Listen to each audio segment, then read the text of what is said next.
Welcome back to the reading of the poem of the Man God, written by Maria Valtorta, Volume 3.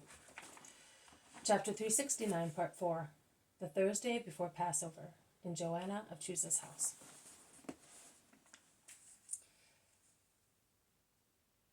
Mary of Lazarus speaks. They are replete with food, and are sleeping in their purity, Master. And I am weeping, because I shall never have the purity of virgins, and my soul will weep forever, without ever being sated, because I have sinned. My forgiveness and your tears make you purer than they are. Come here and weep no more. Leave tears to those who have something of which they are ashamed. Come on, go and get your flowers, and you may go as well, you mothers and virgins. Go and tell the guests of God to come up here. We will have to dismiss them before the gates close, because many of them live out in the country.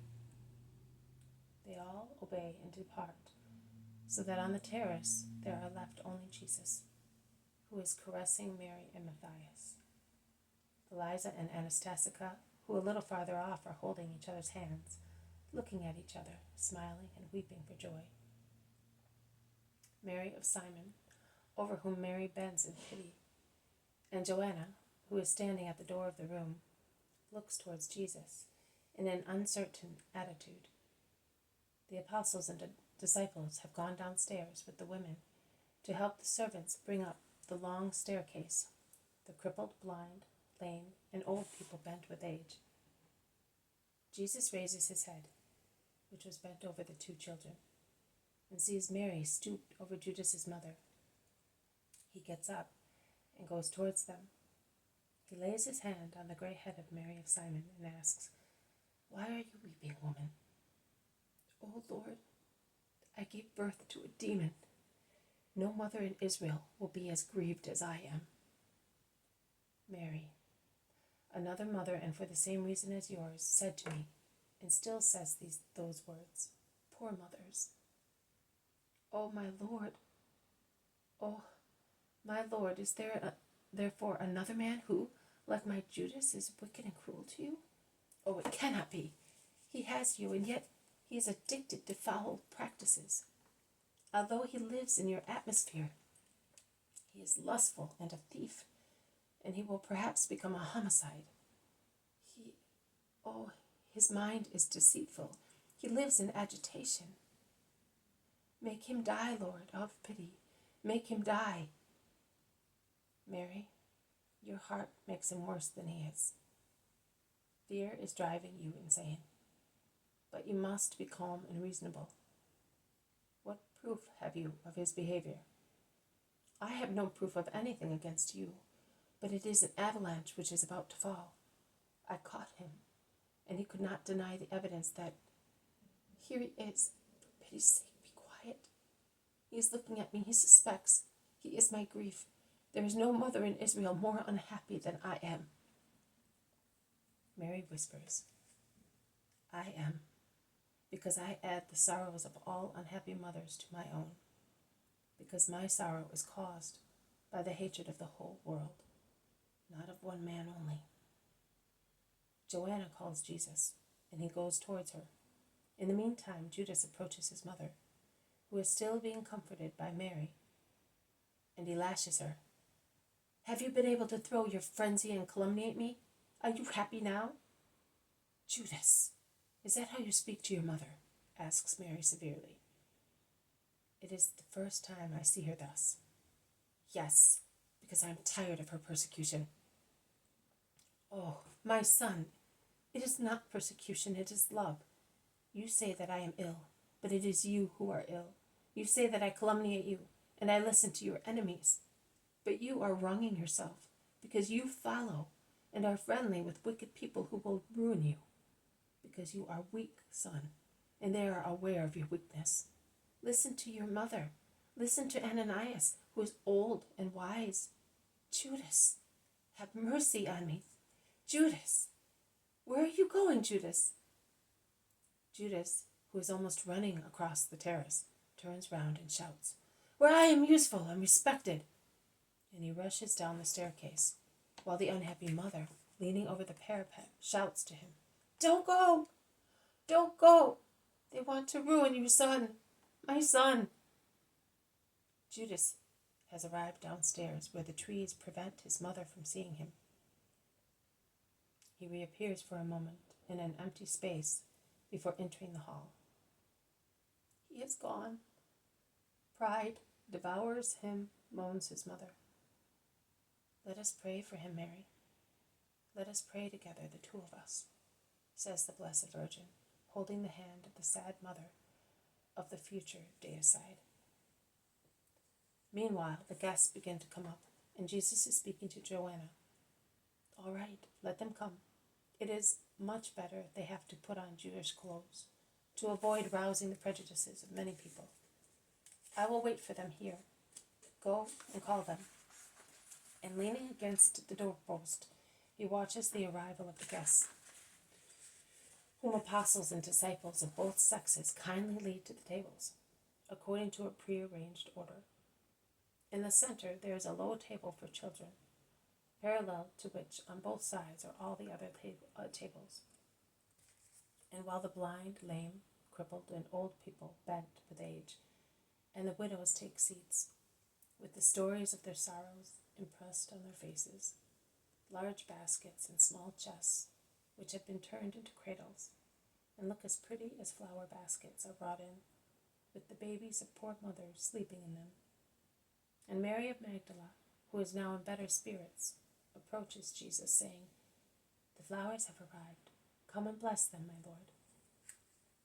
At the same time, Johanna appears at the top of the inside staircase, saying, Master, here are the heathen women disciples. They are 7 women, wearing plain dark clothes like those of Jewish women. Each has a veil over her face, and a mantle reaching down to her feet. 2 of them are tall and stately. The others are of middle height. But when they take their mantles off, after greeting the Master reverently, Plautina, Lydia, and Valeria are easily recognized, as well as Flavia, the freed woman who wrote Jesus' words in Lazarus' garden. Then there are 3 strangers. One of them, who looks as if she were accustomed to giving orders, kneels down, saying to the Lord, And may Rome prostrate itself at your feet with me. One is a bosom matron, about 50 years old. The last one is a girl, who is as slim and beautiful as a wildflower. Although the Roman ladies are dressed like Jewesses, Mary of Magdala recognizes them, and she whispers, Claudia, and looks at her with wide open eyes. It is I. I am tired of hearing his words from other people. Truth and wisdom are to be drawn straight from their source. Do you think that they will recognize us? Valeria asks Mary of Magdala.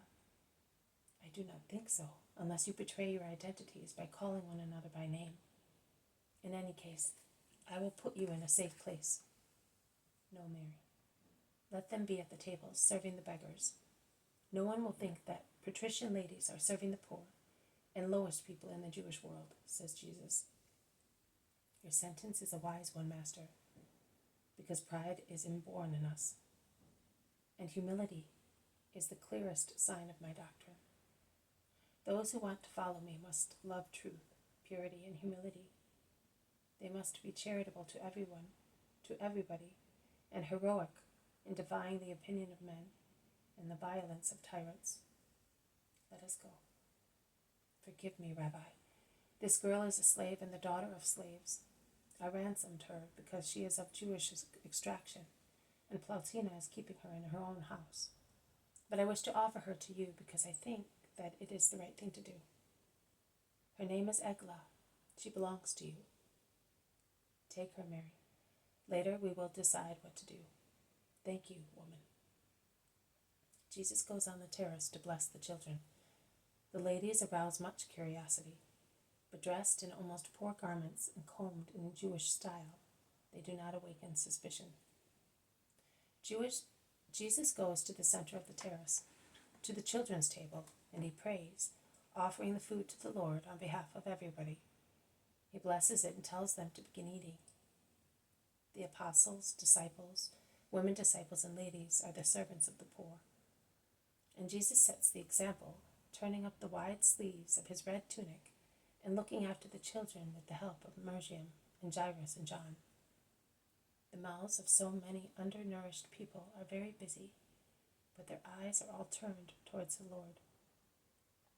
When it begins to get dark, the large velarium is removed, and servants bring lamps, although they are not yet necessary. Jesus moves about the tables. He encourages everybody with words and with his own help. He passes several times near the two stately ladies, Claudia and Plautina, who humbly break bread for guests who are blind, paralytic, or maimed, or they help them to drink wine. He smiles at his virgins, who are looking after the women, and at the mother disciples, who kindly assist the unhappy people. He smiles at Mary of Magdala, who is doing her very best at the table of some old men, the most sad of all the tables, as it is full of coughing and trembling people, whose toothless mouths chew food with their gums and slaver. He assists Matthew, who is shaking a child as a crumb of cake, which he was sucking and biting with his new teeth, has gone down the wrong way. And he congratulates Chuza, who arrived at the beginning of the meal and is now carving meat and serving it like an expert waiter. The meal is over. The more colorful faces and the brighter eyes of the poor people clearly show their satisfaction. Jesus bends over an old, trembling man and asks him, "What thought is making you smile, Father?" "I was just thinking that it is not a dream. Up to a little while ago, I thought I was sleeping and dreaming, but now I feel that it is really true. But who makes you so good that you make your disciples so kind?" "Long live Jesus!" he shouts finally. And all the voices of the poor wretches, and they are hundreds, shout, "Long live Jesus!" This has been a reading from the poem of the Man God, written by Maria Valtorta, Volume 3, Chapter 369, Part 4, the Thursday before Passover, in Johanna of Chuza's house. Thank you for listening. I will see you tomorrow. May God bless you, and may peace be with you.